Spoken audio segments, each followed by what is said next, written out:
కావాలనే మీ కలను నెరవేర్చుకోండి. సంప్రదించండి హెగ్డే ఫెర్టిలిటీ, హైదరాబాద్, తెలంగాణ.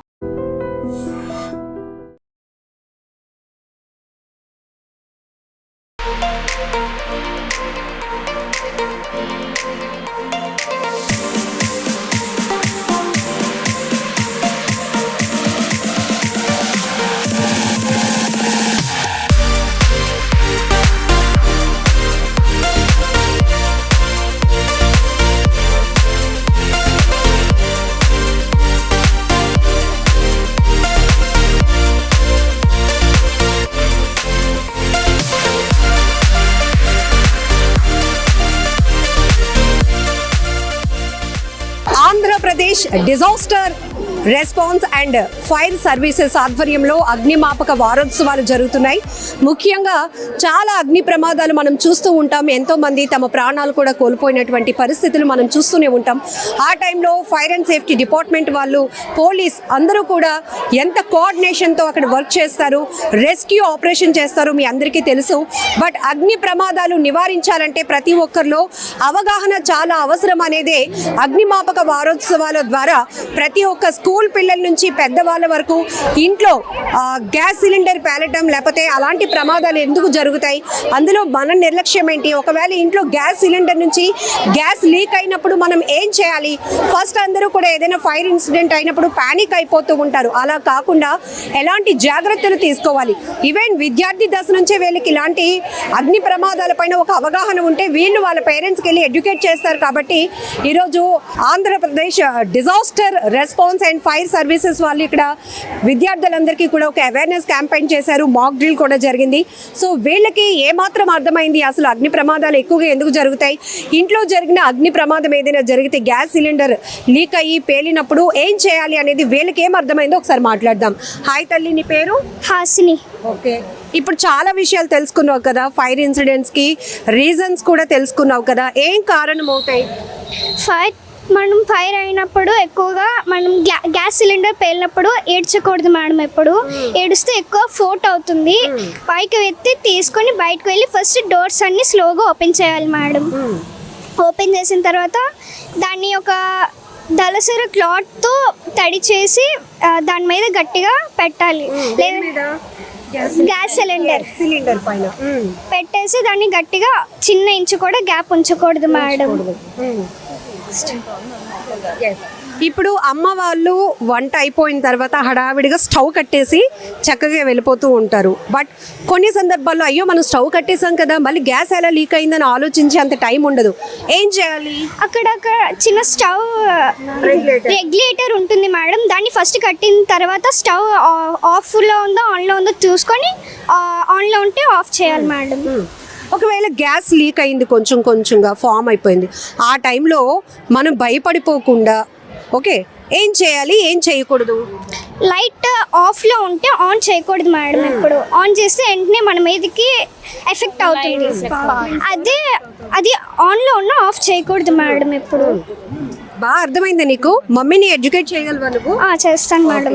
ఇప్పుడు ఇంత చూసావు కదా, నీ అంటే ప్రత్యక్షంగా గ్యాస్ సిలిండర్ నుంచి ఎంత గ్యాస్ ఫామ్ అవుతుంటే దాని నుంచి ఫైర్ ఎంత ఫోర్స్గా వస్తుందో నువ్వు ప్రత్యక్షంగా చూసావు. కాబట్టి మనం ఇంట్లో కేర్ తీసుకోవాల్సిన విషయాలు అమ్మకు వెళ్ళి నువ్వు చెప్పగలుగుతావా? చెప్పగలుగుతాను మేడం. ఏ ఊరుకో స్టవ్ కట్టేస్తాను కదా నేను వంట అయిపోయినాకంటే అప్పుడు ఏం చెప్తావు?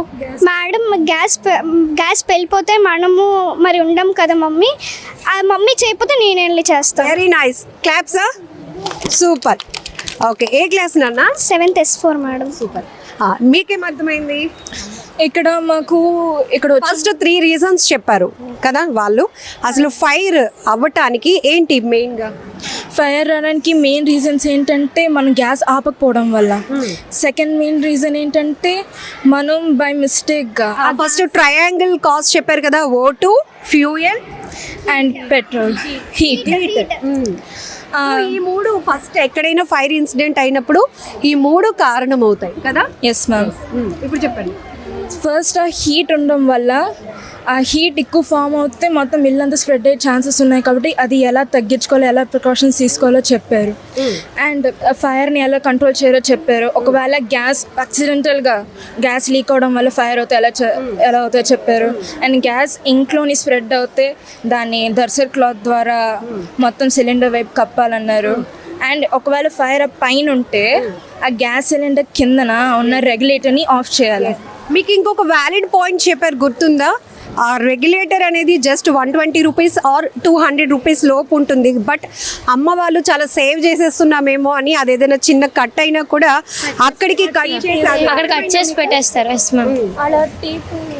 అలా చేయడం వల్ల అక్కడ ఉన్న ఎఫెక్ట్ మళ్ళీ ఇంకా కొంచెం అయ్యి గ్యాస్ స్ప్రెడ్ అవ్వచ్చు ఇంట్లోని.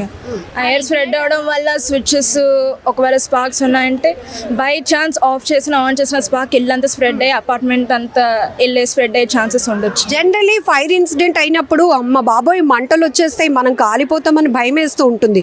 బట్ ఈరోజు ఇక్కడ మాక్ డ్రిల్ అవేర్నెస్ క్యాంపెయిన్ ద్వారా మీకు ఒక ఐడియా వచ్చిందా? Yes ma'am. ఏం తెలుసుకున్నారు? First of all, thank you so much for this fire department because they gave us very valuable information regarding to this fire.